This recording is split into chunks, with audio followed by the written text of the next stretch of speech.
Bonjour et bienvenue dans Parole d'Histoire, un podcast consacré à l'actualité des livres, des débats et de la recherche en histoire. Je suis André Loez et comme chaque année, je vous propose quelques conseils et coups de cœur de fin d'année. En 2024, est-ce que c'est la dissolution de l'élection de Trump ou encore une autre catastrophe? Je ne sais pas, mais ça a été plus compliqué que toutes les années précédentes pour réunir les collègues et s'organiser pour des enregistrements de coups de cœur de fin d'année.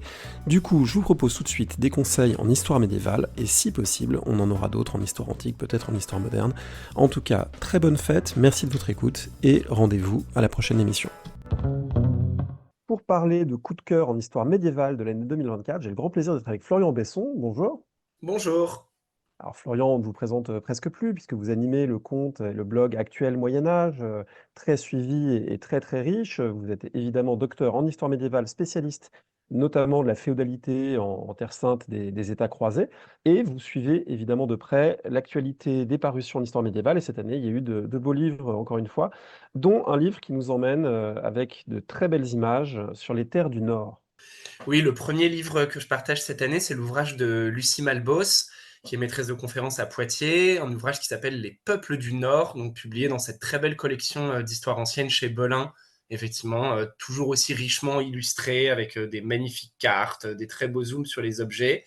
Et dans ce livre, Lucie Malbos revient donc sur toute l'histoire de ces peuples scandinaves. Alors on pense bien sûr donc tout de suite à l'image du Viking, mais l'originalité du livre, c'est qu'elle commence en fait avant la période Viking proprement dite, pour aller jusqu'à la fin de cette période avec la christianisation des royaumes scandinaves.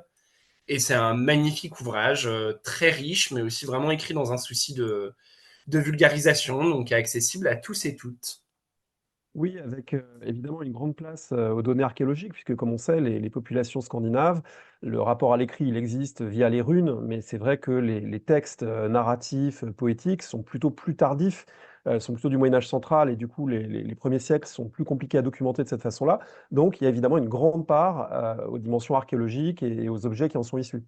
Oui, tout à fait. Et du coup, c'est aussi très beau. En fait, c'est un livre qui est émouvant, comme dans ces deux précédents livres d'ailleurs, puisque ça alterne en fait des analyses très larges sur voilà la christianisation, les expéditions vikings, et puis après des focus sur des cas particuliers, l'archéologie, une sépulture d'enfant, une perle, un peigne, qui à un moment donné nous révèle quelque chose sur les sociétés de l'époque, sur les modes de vie de l'époque. Alors parfois, on peut généraliser prudemment sur la santé des populations à l'époque, par exemple, sur l'espérance de vie, sur le type de travail, etc. Et puis parfois, on ne peut pas du tout gêner à la faveur d'une découverte archéologique. Et c'est aussi très beau la manière dont Lucie Malbos articule ces différentes échelles d'analyse.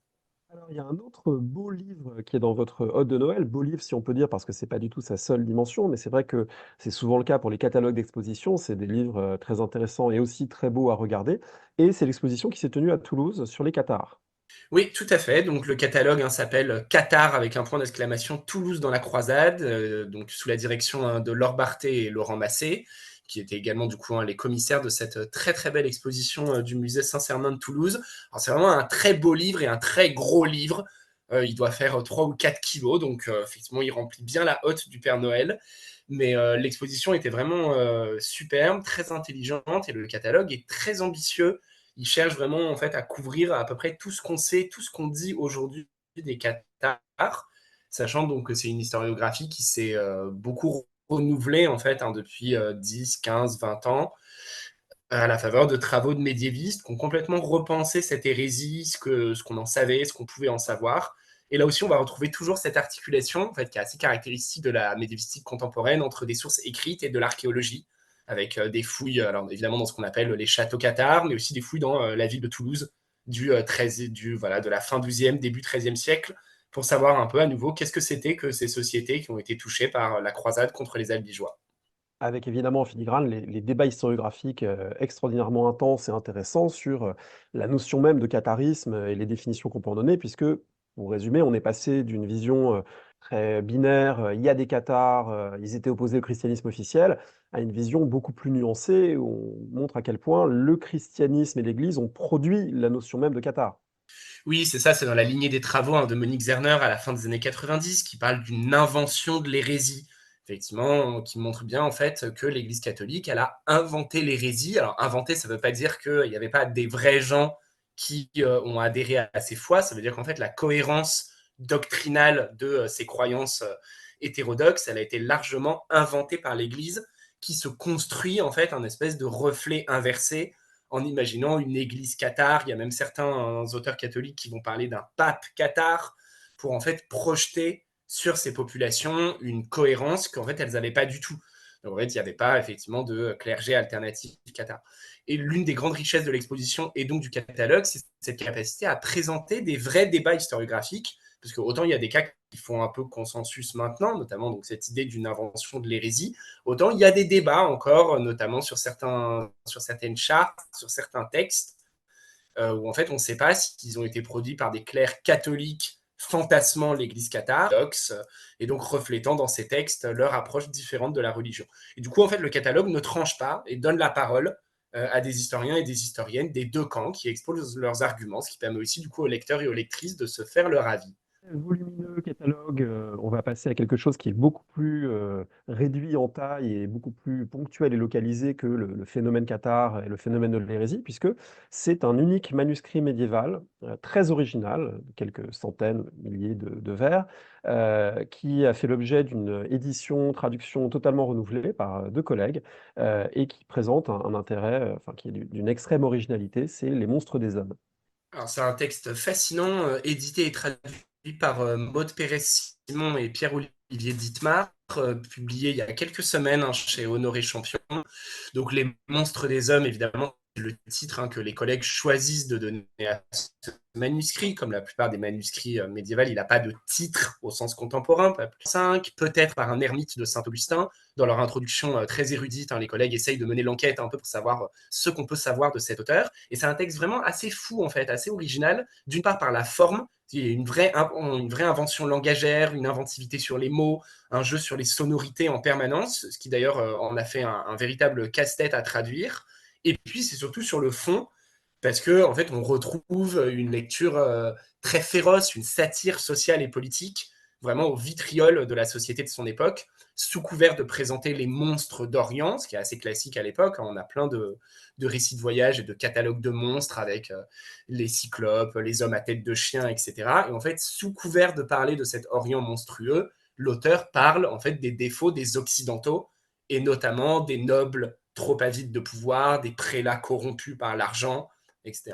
Et du coup, en fait, ça en fait vraiment une fable, au sens propre du terme. Les auteurs la comparent évidemment à des textes postérieurs comme Jean de Léry ou Montaigne.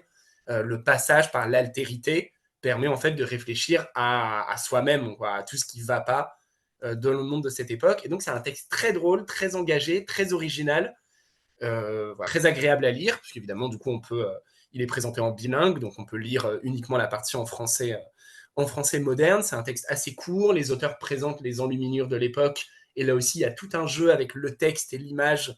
Donc en fait, c'est aussi un texte très drôle, vraiment plein de cet humour médiéval qui nous échappe parfois, mais qui est très féroce.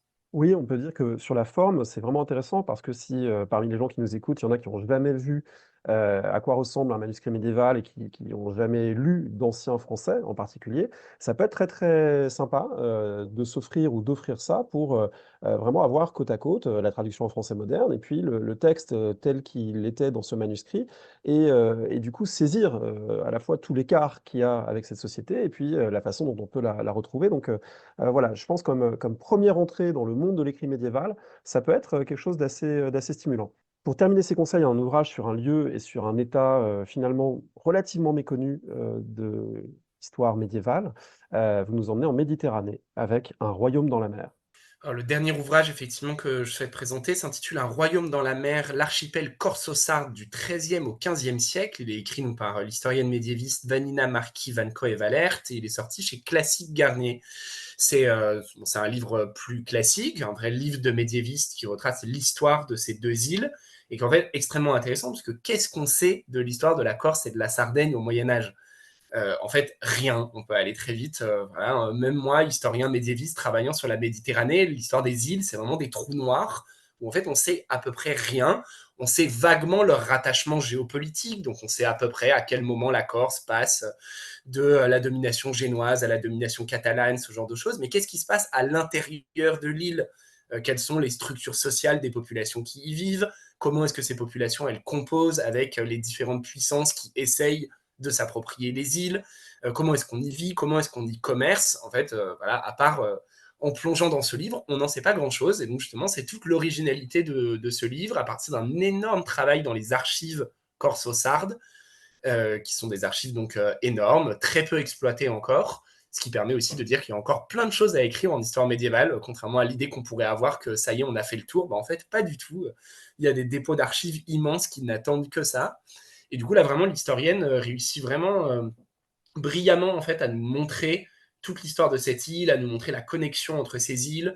Elle puise aussi beaucoup dans l'histoire environnementale. On sait que c'est une approche historiographique très à la mode, très porteuse en ce moment. Et du coup, elle se nourrit aussi beaucoup de cette histoire-là pour montrer les continuités entre les îles, mais aussi les discontinuités entre cette Corse très montagneuse et puis au contraire cette Sardaigne très collinaire. Mais du coup, c'est pas la même chose, puisque les humains s'y adaptent pas de la même manière, ne construisent pas de la même manière. Donc, on va pas pouvoir conquérir les îles de la même manière pour les grandes thalassocraties médiévales, etc. Et du coup, effectivement, ça permet de retracer cette histoire très originale de ce royaume dans la mer. C'est une expression d'une source qui parle de ça. Donc, on est vraiment au cœur de ces thalassocraties. Et ça restitue aussi toute l'agentivité, toute l'agency des populations corso-sardes qui ne se sont pas contentées en fait d'être conquises, mais qui bien sûr ont essayé de leur mieux de négocier, de composer, parfois de se révolter contre ces grands pouvoirs méditerranéens qui utilisaient les îles comme point de relais et puis et chambre d'écho de leur puissance. Ça a l'air absolument passionnant. Et du coup, je rappelle évidemment qu'on peut vous suivre, notamment sur X, Twitter, @agemoyen. Je rappelle aussi que pour écouter soit Lucie Malbos parler de son livre Les peuples du Nord, soit Maud Pérez-Simon et Pierre-Olivier Dittmar parler des monstres des hommes, vous pouvez retrouver des émissions d'un côté du fil de l'épée avec Alexandre Jublin, on avait reçu Lucie Malbos, et puis deux paroles d'histoire, puisqu'on avait consacré une émission à cet ouvrage absolument passionnant. Voilà. Merci beaucoup Florian pour tous ces beaux conseils. À très bientôt. Merci à vous, bonne lecture et bonne fête. Merci d'avoir écouté l'émission. Rendez-vous sur le site parolehistoire.fr pour retrouver l'intégralité des épisodes et des séries thématiques.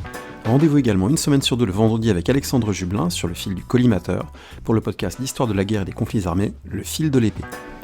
N'hésitez pas à laisser une note ou un commentaire sur le podcast, notamment sur iTunes ou Spotify. Et à bientôt pour un nouvel épisode.